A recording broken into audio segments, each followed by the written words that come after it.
Hi, everyone. Welcome to another episode of Bitcoin Intelligence Report. Today, Wizard and I are going to discuss our latest piece that was published and distributed on Monday about markets status. Today is April 30th. It's a Wednesday, and we are recording this it's live, so we are doing this at 4:18 Eastern Time. So I think the plan will be to review our report and then add some updates, mention some macro data that came along in the meantime. Welcome, Wizard. How are you doing? Not bad, not bad. Long time no see. But I hope we get to update our audiences. Yeah, so you were at Cheat Code, right? So Yes, yeah, and we skipped a couple of the weeks, but we are back and more excited than ever. So if you have been following our writings on our platform, you've been seeing that we've been tracking what happens with the economy and on-chain developments. Pretty happy with how the market has responded to economic events relative to what we expected. So our last piece was titled "Panic is Coming" because we expected this time to be the beginning of a flurry of bad economic news. And then we are just seeing one example of it. Today, GDP data was released. US economy contracted for the first time in 3 years. And our piece basically was trying to prepare the audience for this outcome and saying there would be a lot of negative news, especially when a lot of the effects of tariffs are still not seen, not reflected in the data yet. So there will be a lot more bad news, but markets are always forward-looking. So if economy weakens, that doesn't necessarily mean the market will crash hard. And so that's what we're trying to understand, where Bitcoin sits in all this chaos. And Wizard's focus on on-chain data is very, very helpful here to help us, have an X-ray vision into what's happening in Bitcoin, and we layer on top of this macroeconomics and macro events to give a full picture. All right, so let's see. Maybe I'll take a quick look at our Quantile model. Let's see if this, yeah. So this is a chart that you guys probably have seen many times, trying to value Bitcoin along its trend. I've made some improvements to the looks. If you don't see any difference, it has taken 6 hours for these little changes. So basically, this is showing that our risk score is 57% at the price of $95,000, essentially showing that if you look at the full distribution of prices here, we are 57% along the way towards the top. And do we have a closer one? Yes. If you zoom in, this is where we are in the green zone. And that's kind of like same valuation as we had, say, for example, in 2021 or late 2020, valuation-wise, that's the same. What happens next is unknown, probably driven by macro events, right? So whether we will exactly follow last cycle or not, it will all depend on what happens with macro, which is what we will discuss as well. And but overall, for a long-term investment, this is still a really good risk reward for a long-term investor. But over the short term, there's a lot of volatility that's still coming because as the market reacts to all that negative news. So let me see if I can also share our report. I thought I had shared it, but okay, this should work. All right, so this is our write-up Bitcoin intelligence report. If you are not looking at this, definitely check it out. This is where to go, 21stcapital.com/BI. And then you'll find the link to our platform, Bitcoin Intelligence, which has some charts, some of my models, the Quantile model that we just saw here, and then our writings. So the last piece is looking at, again, like many of the previous pieces, looking at a combination of macro and on-chain data. So first, we begin discussing macro developments. And we warn about what's going to come, the flow of negative news that's coming. Today, again, we got a glimpse of it. And if I can, yes, so that's our GDP numbers that came out. Q1 GDP was negative 2025, but a lot of that is because of the imports. The effect of imports. When companies front ran the tariffs, they imported too much, even though it shows up as negative number here. That's because there was too much import, and imports negatively go into the formula for GDP. So it makes GDP look a lot worse than it is actually. Nevertheless, tariffs are supposed to slow the economy. I mean, that's an expected effect. And we still haven't really seen the real impact. Some other things that we expect to happen, I think if we go to our previous reports, we will see, where do I have? Yes, we will see some of the expectations we've had in the past was that as recession shocks ramp up, we should also see disinflation. And then today we see the PCE price, PCE inflation goes down. Core PCE goes down, which is the main metric that the Fed looks at. And again, for that, the reason for that is as recession fears ramp up, people just will pull back on spending and purchasing, and all of those things will put downward pressure on prices, no matter how much extra you pay for tariffs. So once that happens, you will get negative economic news. You will also get disinflation. Inflation goes away. GDP slows. Then the conditions for Fed rate cuts are met. It's not likely to happen in May. So this coming event of the Fed FOMC is probably not going to include a rate cut, but the next one is pretty likely. So after May, in June, we should start getting all those rate cuts, and then negative effect of the tariffs will also be slowly priced in. And then towards the second half of the year, we should get a lot better news, a lot of positive behavior in the market.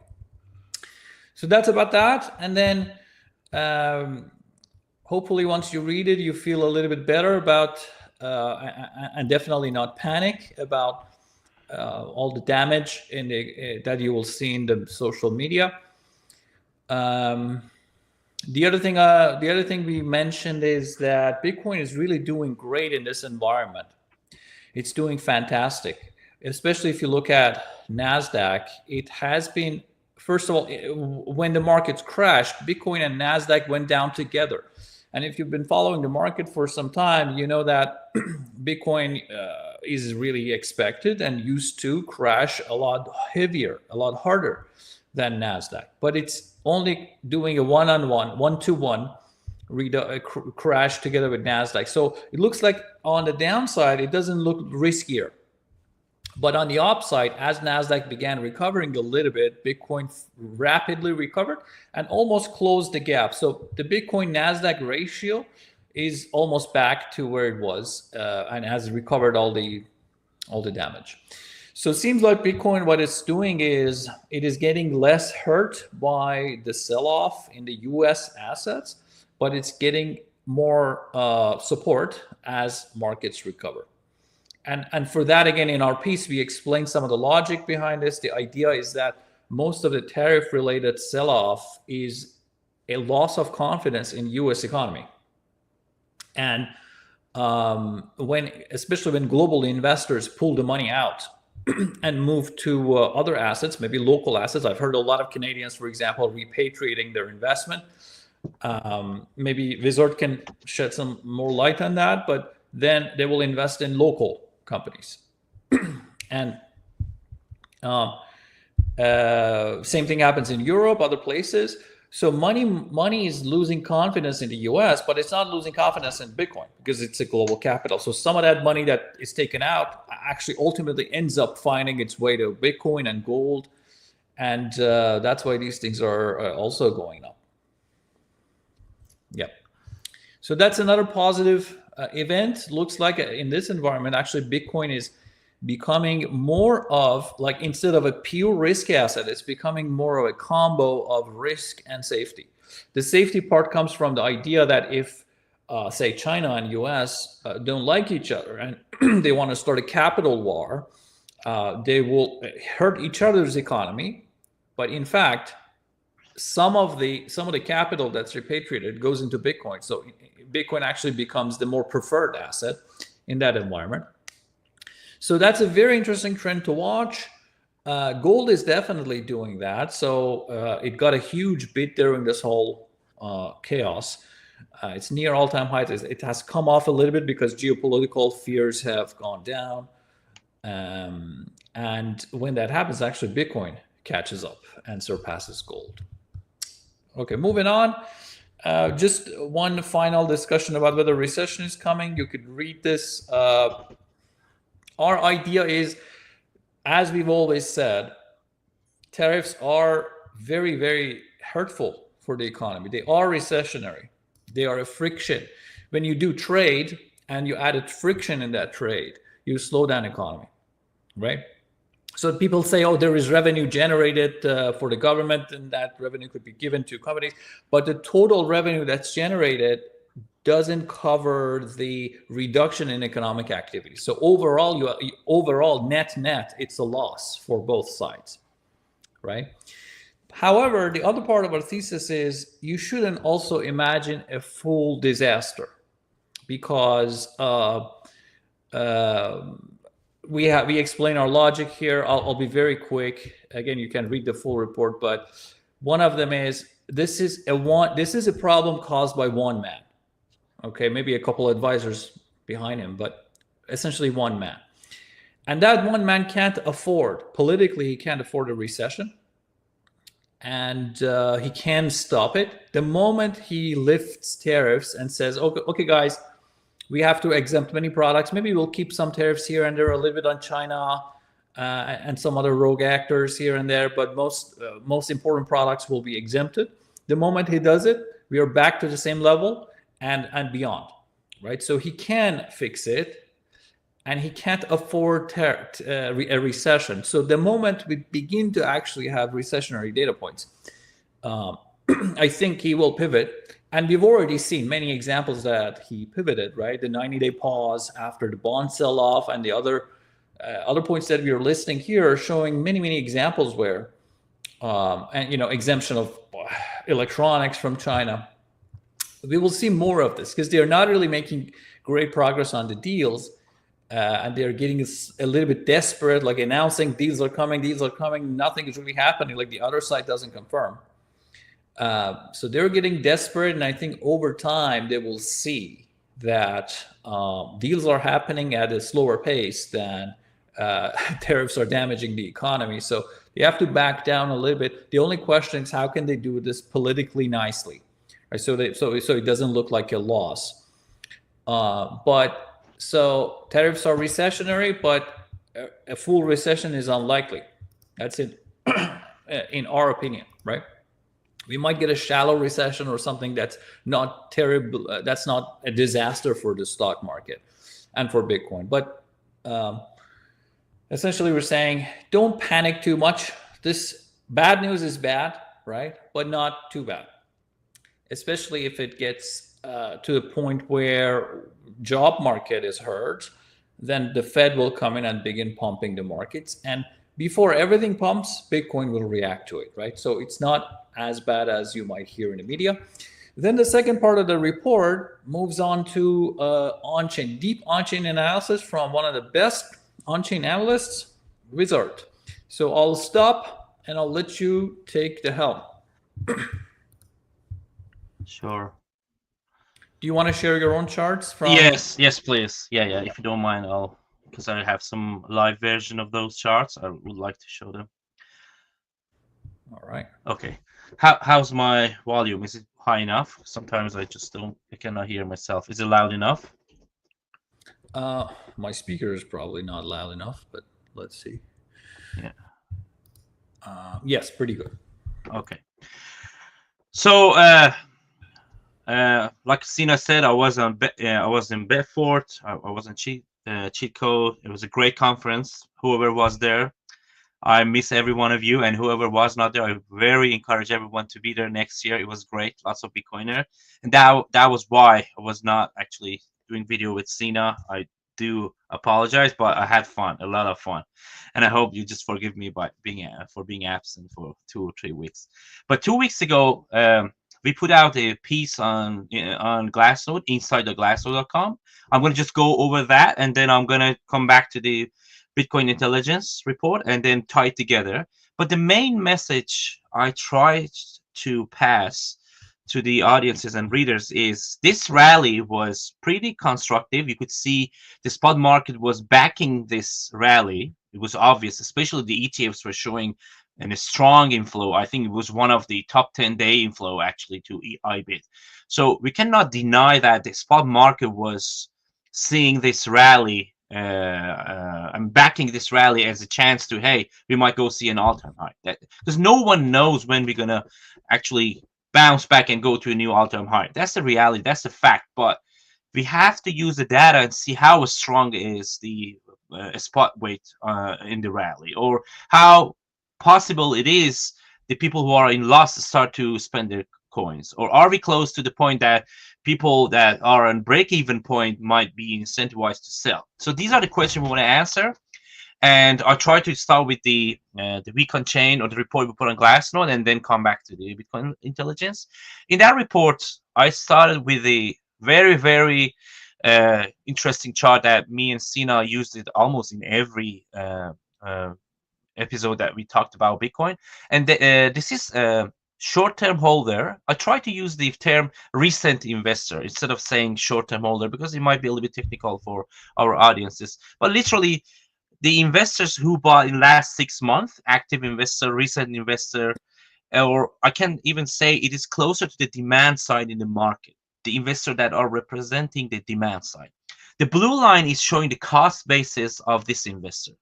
And like we explained before, the bull market and bear market can be, I mean, when we look back on the data, you could see the bear market and bull market can be categorized or highlighted by this metric. When price is trading above this line, the trend is positive. The momentum is strong because the price is trading above the cost basis of the recent investors, and you can say these investors are incentivized to invest longer and stay in the market. They see, hey, I'm buying today and 20% in 1 month. It's bringing confidence into the market.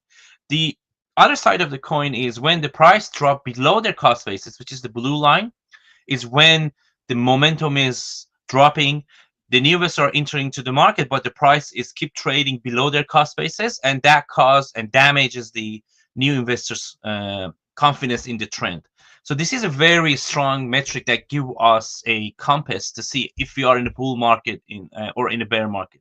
And you can say, yes, sometimes in the bull market we might break below this cost basis temporarily, but we are seeing the price coming back above very fast, or we can just stay agnostic and say, hey, we don't know when it's going to come back, but when it comes back above this cost basis, this is a bull market. That's the better framework that I always stick to. But when we look back in February, when price broke below 92,000, which was at the time the cost basis of these new investors, we could see, hey, the demand is diminishing. The market is showing some weakness. And the yellow line and red line here is the standard deviation bands over this deviation from the cost basis, meaning if you look at the price deviation from the blue line, which is the cost basis of the new investors, and try to statistically see when is extremely risky or when is low risk, we can use the one standard deviation plus and minus. And for example, when we are one standard deviation away from the cost basis of new investors, we can say, it can be translated that these new investors are statistically in a point that they feel, oh, we have a lot of profit, it's time to spend, it's time to get out of the market. And the other side of the story is when we get to the one standard deviation below the cost basis, that is the point that they are exhausted. The majority of them are flushed out of the market. They are in extreme loss, and there's seller exhaustion situation happens in the market. If you go back and look at the when price broke below 92 and it went all the way to 72 and 71,000, you could see we were very close to it broke to 74, 76,000. It was very close to the one standard deviation low band, which was around 72. So you could say at this point, the recent investors, which happened to be the all-time high or top buyers, they were at extreme loss point. And one could say, hey, this is the point that the seller exhaustion might happen and we should expect some bounce back. If you want to go a little bit closer, I can show another chart that exactly shows what happened in that moment. This is another chart that is very strong. It shows the darker the color is, that means more coin has been bought in that price. And lighter it is, that means less coin, circulating coin has been bought in that price or still is being kept in that price. Let's say I buy a coin at 73,000. This bar is going to get darker. And if I start to spend, this bar is going to get lighter and lighter. If you go back and use the 2024 Q3, Q4, as an example, you could see when market hit to 70, I don't know what it was a new all-time high, and then market started to enter a weak phase. You could see we had a couple of these bounce backs, but every time we were bouncing back, you could see people were buying close to the top. It's like some sort of like FOMO. Oh, this time we're gonna break. You could see they were buying. Again, let me just zoom in a little bit more. Every time, just we were rallying, people were buying again and again. But at very last bounce back, before we see a sharp spark in the market, during the rally, you could see all prices had a strong buyer stepping into the market. It was a very strong spot market effect on the impact on the market. And that last jump that we saw in October before the election, probably because people were saying, hey, Trump is going to be pro-crypto. It could be macro. A lot of factors might have led into this behavior. But from on-chain data perspective, you could see the last spike was backed by very strong buy pressure in the spot market. Now, if you zoom in at the recent event last 3 months, let me change this to hourly. If you look at the hourly version of this chart on a 3-month window, you could see at 93 to 96 after market. Let me make it 6 months. Actually, it's easier to. Let's go all the way back when we had an all-time high. Then market crashed to almost 95, 90, and then people were buying the dip. They thought, hey, we might be just go through a temporary correction. We're going to go back. Every time market was crashing, you could see some buy pressure in the market. Then we went to 105. Then we crashed again. We saw a very strong buy pressure around 93, 96. That was in a strong accumulation. One could say, hey, we are seeing a strong buy, the deep behavior in the market. We might just actually go above 110. But the macro was mess. I think it was the beginning of the 90 days, announcing they're going to be in 90 days. In 90 days, they were expecting a tariff on China and everything. The macro was turning really, really south. And then market started to crash. And when we crashed below 93, every time we were just getting below 80, you didn't see that much buy the dip behavior. See, it just the colors stayed cool. That means we didn't see enough buy pressure. We saw a little bit bounce back because we were getting close to the cost basis, the standard deviation below the cost basis of all these top buyers. But At very last bounce back around 83 to 85, you could see, yes, we had some people buying into the rally. And this was actually getting warmer and warmer all the way to 90 to 94. And now, after we broke above 90, we're seeing some sort of FOMO. They're buying, instead of buying all the way through the rally, they're now buying close to the top. Many might say, hey, this is a positive thing because they're buying, and the buy pressure in the spot market is aggressive. And as I'm going to show in a minute, yes, the spot market has started to get even more aggressive when we got above 90, especially in the ETFs. But there is another counter argument and saying, hey, this is a top buying FOMO kind of behavior, especially after seeing a lot of coins spent after we just failed to break above 1010. Look, all these coins are, you see these lines are getting a little bit cooler and cooler. People are spending, but that 94 buying above 90, that could be actually a top buying or FOMO into the market. But no matter what, I also spot a yeah, pattern.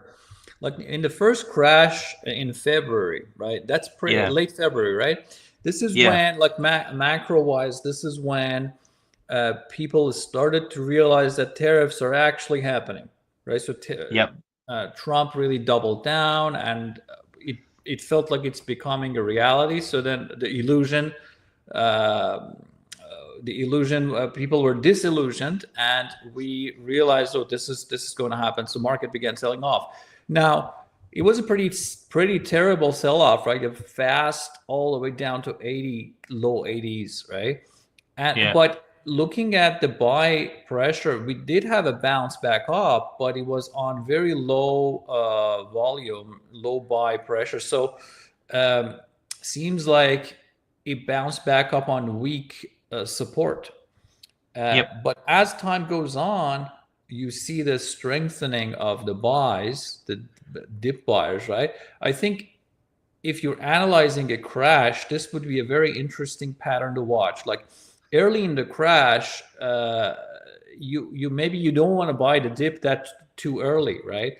Because yep. it's going to be very messy. And but over time, as you observe in the data that new buyers are showing up and dips are being more heavily bought, that probably shows that a stronger rebound is coming. Exactly. Like confidence takes time to be rebuilt. That's literally something that is so obvious that people just intuitively think about it, but using this chart, you can exactly say what you said. And over time, you'll see the deep buyers are getting more confident, and every time price see a correction or crash, these bars getting warmer and warmer. That means the deep buyer at the beginning, like you said, is just very not confident in the market. And the reason price bounce backs is literally there's no seller exhaustion. Whoever were about to sell, they sold, and whoever is gonna hold is huddling. And over time, that confidence in being rebuilt, and we saw that relief rally. But like I said, we cannot say for sure because, as you explained earlier in this video, in this episode, that macro is very effective in this moment. Bitcoin is seeing a lot of correlation between the price ticker Bitcoin market and a lot of risk on assets in the macro economy. And I expect actually this sideway go on until we see some clarity in macro. But what I was trying to say, that bounce back was mostly, especially at the beginning, was because we're getting close to the extreme pain point for the new investor. And when we got really rally back to 92 or above their cost basis, it was mostly because at very last dip we saw a strong buy pressure in the spot market. One might ask why we are focusing on the recent investors, why we're not looking at the long-term investors. This is a very great chart that I can use to answer that question. This chart is showing the supply, and they're putting the supply in different buckets based on their Any cost chance you can basis. make it larger, because it's fine, This but one, yeah, but sure. yeah, Let me make it even larger. yeah, uh, too much of the headers. Yeah. No. Let me just make it one.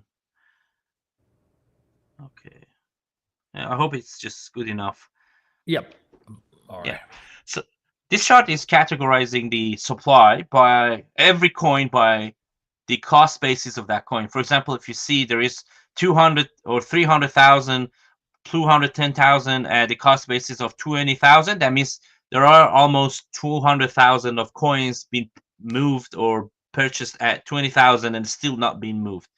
So the blue lines are showing the long-term holder. That means the coin, the long-term holder's asset or supply means whatever is being categorized at these bars have been purchased 6 months or before 6 months ago. But whatever is actually in red is showing the supply that have been purchased or moved in last 155 days.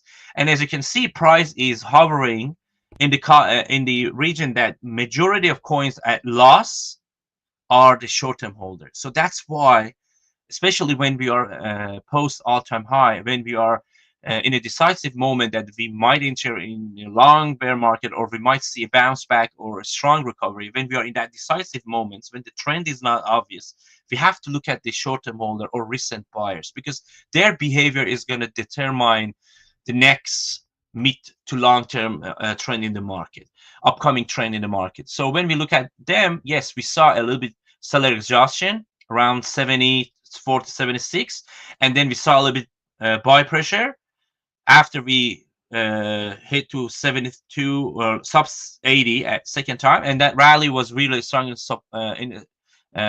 spot market. But I call it a fragile rally. Why?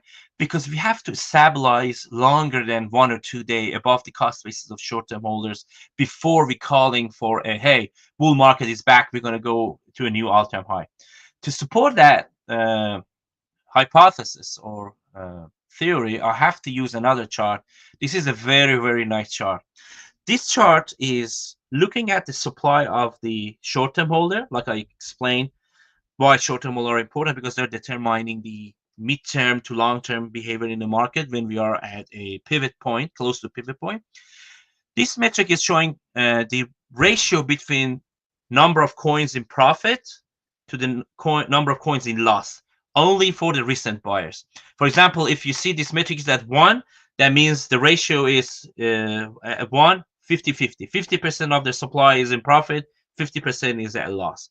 When you break a title, what is it called? Is it NUPO or no, it's the short-term holder supply profit loss ratio. So it's looking at the ratio between the coins owned by the recent buyers, and then look at the coins in profit, measure that number of coins that are profit to the number of coins in loss. Okay, so when we are at extreme number, and it's in log, scale, when we see extreme positive, we see the extreme positive, it means more than 90%. Like this is the line that you can say is 19. The green line ends at 19. That means 95% of coins are a profit.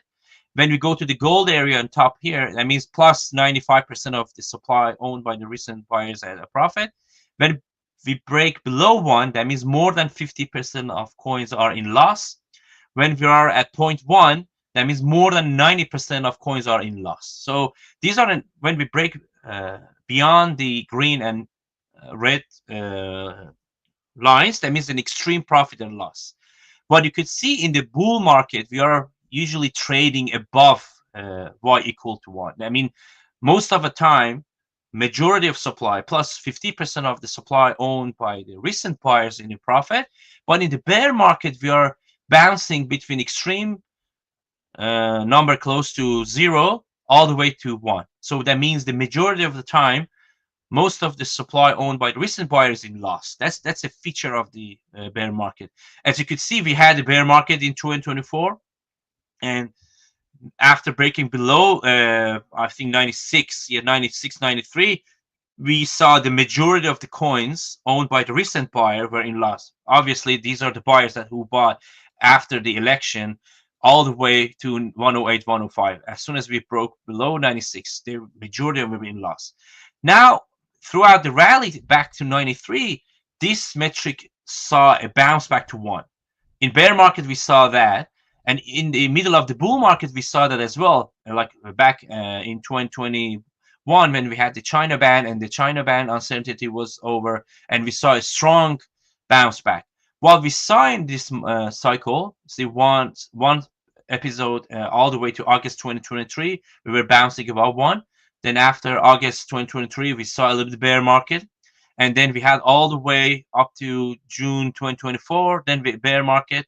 After October, after the election was actually getting closer, we saw a bull market all the way to 105 and then bear market. The beauty of this chart, I mean, a lot of people talk about the 4 cycle is gone, and I actually am in that camp. That being said, having 2 all-time high, especially the 108, 1010, some might say, hey, this is a very short time to rebuild that lack of confidence. That's what I believe. But hey, Bitcoin is always going to surprise everyone. So when I was writing this piece, I was expecting, hey, we're going to see a relief rally all the way to the equilibrium where 50% of the supply owned by the new investor are in profit, and then we're going to see a sell pressure from both short-term holder who bought at the bottom because they bought at 70 something, they see a little bit profit, as I'm going to show later. Some of the sell pressure at the 93 was the people who bought at the bottom, and also it's going to be a little bit sell pressure from people who were at loss all the time that we were below 93.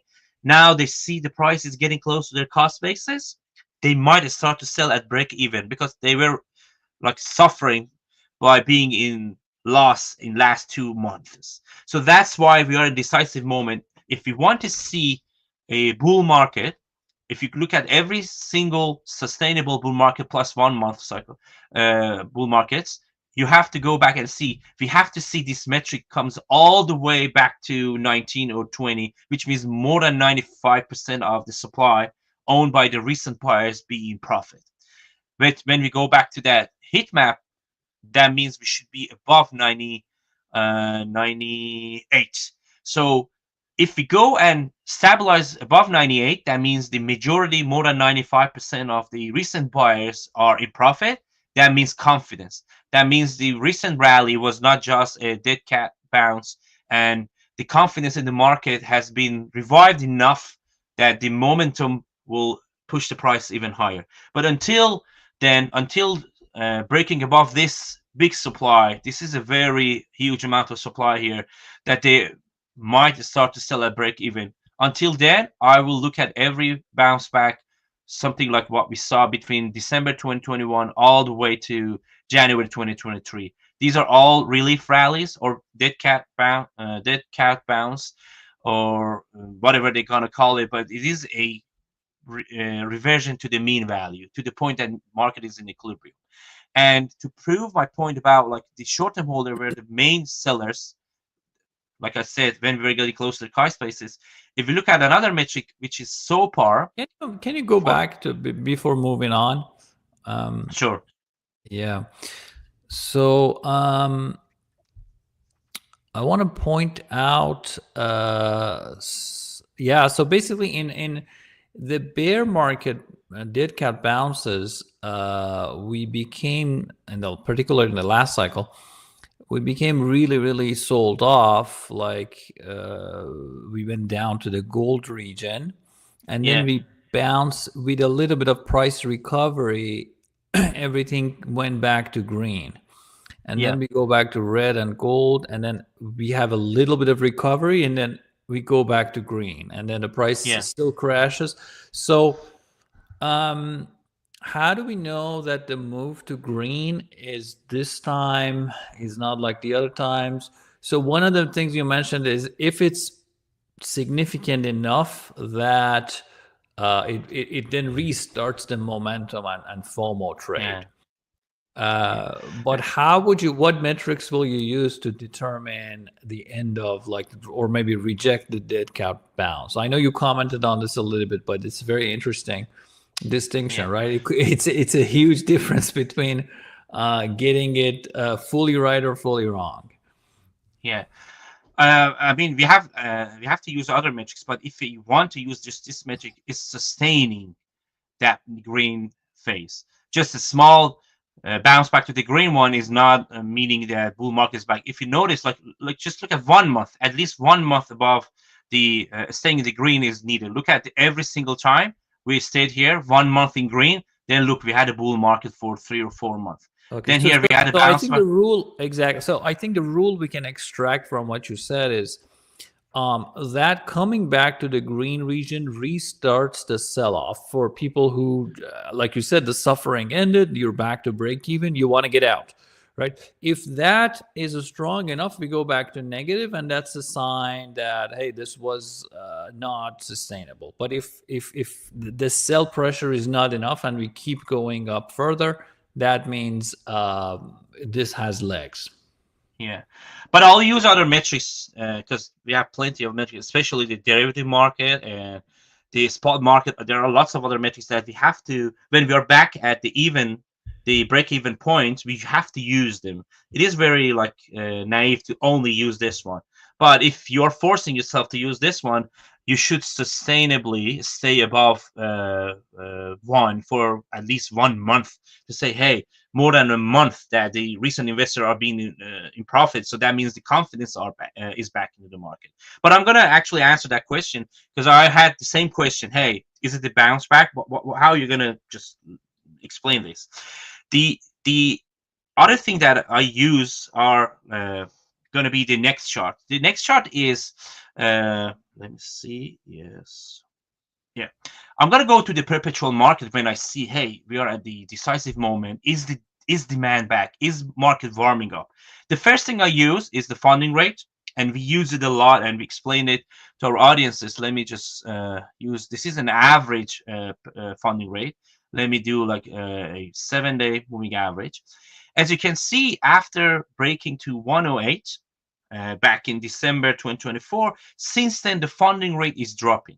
And I explained before the 0.1% is a threshold between the high demand or market's positive momentum, and below 0.1% is literally the demand is weak. The demand is not strong enough. And actually, the perpetual market is a canary in the tunnel. Is the early sign of seeing market is seeing enough momentum to expect another bull market, at least the midterm bull market. And as you can see, it turned out negative when market was rallying. I'm going to explain what is my read, but the bottom line is we have not seen, especially the 7-day moving average. So we are just canceling the noise, looking at the trend. The trend in the funding rate is not showing a strong bounce back. If we see while prices above 90, if we see the funding rate coming back above 0.1% and prices still trading above 93, above the cost basis of the short-term holder, for me, this is a very strong confluence that I'm going to say, hey, a midterm bull market is very well expected, unless something like drastic happens in macro scale. But this actually turned negative while market was rallying. If you look at another metric, which is a derivative derived from this one, this metric is looking at the funding rate multiple the open interest. Like we are using the funding rate, average funding rate, total perpetual.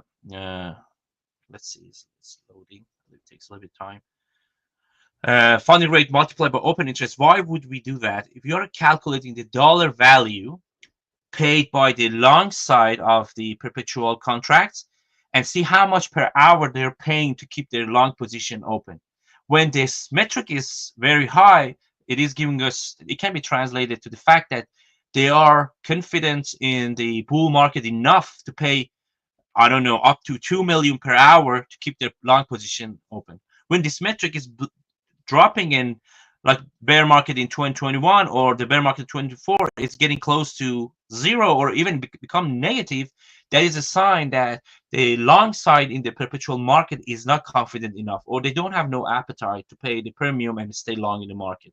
As you can see, this is dropping. Even though market was rallying back, this is dropping. It's telling us, hey, the spot market shows some confidence in the market. We saw a bounce back, buy the deep around 85,000, a little bit FOMO above 90, but the perpetual market have not seen enough demand coming back to have a confluence with the spot market, and both of them confirm the hypothesis that they're gonna be a bull market in a near term. That is what is scaring me. And when you look at the funding rate individually at every single it was actually in the report. Like we explained in the report, when you look at the individual exchanges, especially the major one, Binance, Bybit, OKX, majority of them did not see that bounce back that you see back in 2024 before the rally. or back in November 2023, breaking above 0.1%, you could see the 7-day moving average was skyrocketing. Right now, even though the price was going back, we didn't see a strong spike in the perpetual. So when we put both perpetual and spot market together, we could see this rally was spot driven mostly, but it didn't ignite or incentivize the perpetual market, which is a very strong proxy to the traders or active investors.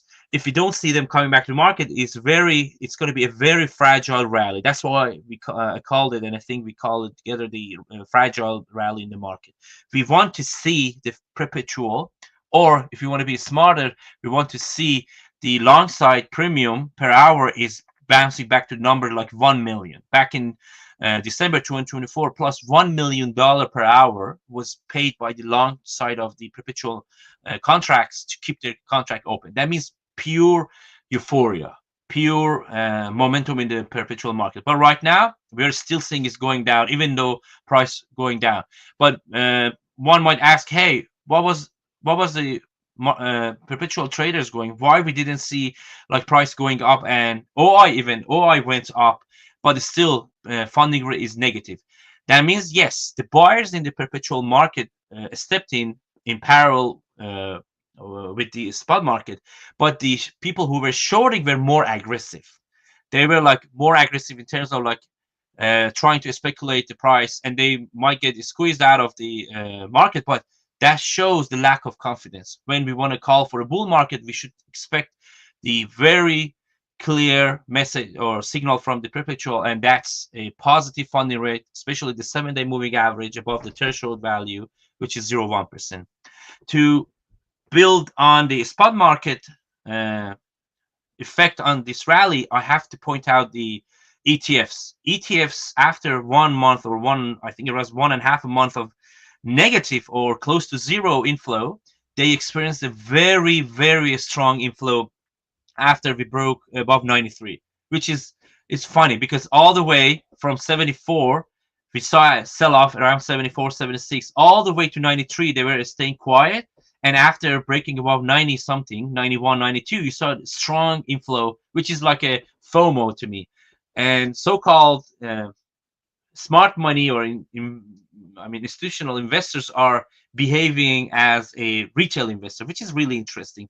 So people are saying the smart money are gonna only buy the dip. Not really. When you look at this data, you could see they bought after we break in 93. So they might as well sell when market heads south. So I really want people to just use the ETF data with a little bit cautious, because sometimes we see a lot of buy pressure from ETFs and the price is staying remaining in a sideways phase, and you see price even go down. So they are like retail investor who use the traditional vehicles to buy the Bitcoin. So they might sell, they might panic, and the recent buy was all above 91. Even though it's really positive in long term, seeing Bitcoin being bought by the institutional or TradFi, while the macro is mess, it is very positive long term, but we should not use it to speculate about the weekly or monthly price action. That's my message. At very last, I want to show another amazing chart, because a lot of people were showing the Ethereum ETFs were experiencing inflow as well. I mean, after 1 or 2 months. But why we didn't see that strong rally that we saw in Bitcoin for Ethereum? That is a fair question. So the way I try to answer it is, in order to size up the effect of the ETFs on a market, for example, for Bitcoin, you have to normalize that inflow by something that is close to a spot market. Meaning, like in this example, we normalize the inflow or net flow to ETFs by a spot volume. See what percentage of spot volume, the inflow or net flow to the ETFs is equal to what percentage of the spot volume. The larger this ratio is, that means more impactful that ETF is going to be on the corresponding asset. When you look at the BTC, after August, April 20, the 21st or 20th of April, you could see up to 10% of the spot volume was the volume of the net flow to ETFs. Is very significant. Is as significant as the market rally post-election. So 10% equal to 10% of spot volume in Bitcoin was going to the ETFs. That means pure buy pressure by ETFs. But when we do the same thing for Ethereum, it was around 2% or 1.5%. That means, yes, we saw inflow to ETH ETFs, but it was not as impactful as Bitcoin when we look at the size of the market. So that's why we didn't see that strong momentum. Even though if it's a relief rally, we didn't see the same size of relief rally in Ethereum, because you could see obviously the appetite to risk their dollar on Ethereum is very, very smaller than Bitcoin when you look at the ETF markets, which is a proxy to the TradFi. And it's really astonishing like that. If Bitcoin is outperforming very, very very, very more significant than Ethereum, given that the both of them are having a huge achievement after having their ETFs.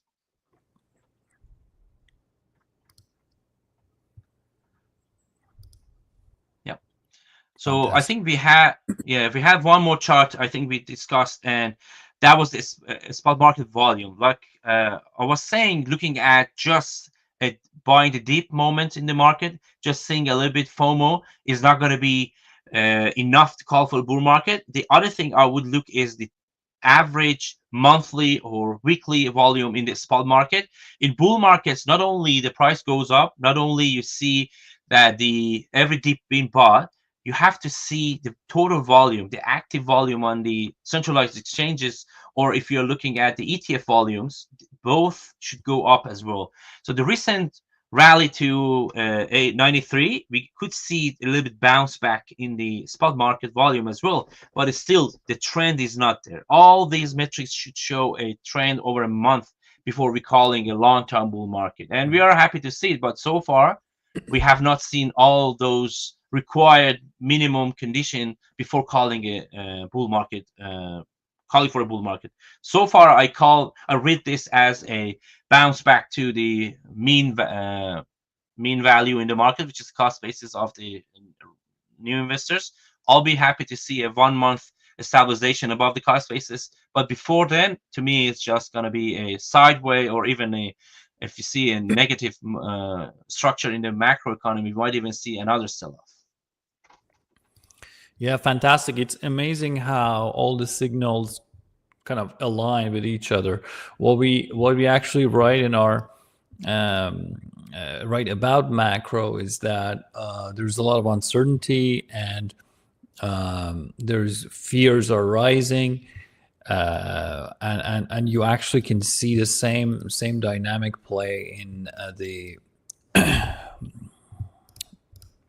on-chain data as well. So let me just look at if I can figure out this complex process of sharing screen. Yeah. Then I can just look at the conclusion and wrap up today's session. Okay. You're getting old, Sina. You're getting slow. Yeah, technology is now over my head. Okay, so the macro backdrop is volatile and fears are rising, especially from tariffs. So over the short run, capital is also rotating out of the United States equities. We have done quite a bit of damage to the confidence in the U.S. market so far. But again, you also don't want to overstate this, because I also see a lot of politically driven commentary. So you have to be careful with that. Political bias is always bad for your investment too. So we are seeing all these negative things happening. So this should cause, again, in our macro thesis is this should cause some weakness, but not a disaster. So perhaps some chop or some slow bleed. We are not ready for a major breakout and up yet. And this is very much in alignment with Wizard was saying from his fantastic analysis and all the charts he was showing, that Again, all the signs point towards, you know, some relief from the crash, not enough energy for an explosion of price. So when you consider that, the short-term scenario is probably more volatility. And I personally don't also see a significant crash. So it might be a slow bleed like we had last year. But over time, we also use our macro framework to predict that as tariffs keep damaging the economy, at some point there will be some pivot, some strong pivot that will give the markets relief. And also you have to give the bad news time to go through the cycle, to finish its cycle. And all of this essentially puts us to maybe a very confident recovery after summer, or maybe towards the end of summer. But for the next couple of months, it's going to be a little bit wash, up and down maybe. So we actually before this call, we had a client call that where a client was looking at investing in Bitcoin and getting some advice on the timing and how to do dollar cost averaging and this and that. That was my message to them as well.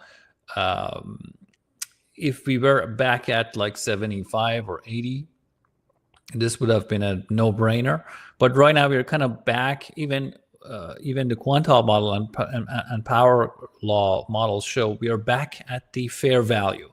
So we're sort of in the middle right now, and there isn't an urgency that some factor will suddenly cause the price to go back to all-time high. And it's probably not something that we should look for in the short term, but over several months into the future, we should see all this negative headwinds pass through the economy. So, ships are sailing empty from China. In a couple of weeks, you should begin seeing shortages at retailers.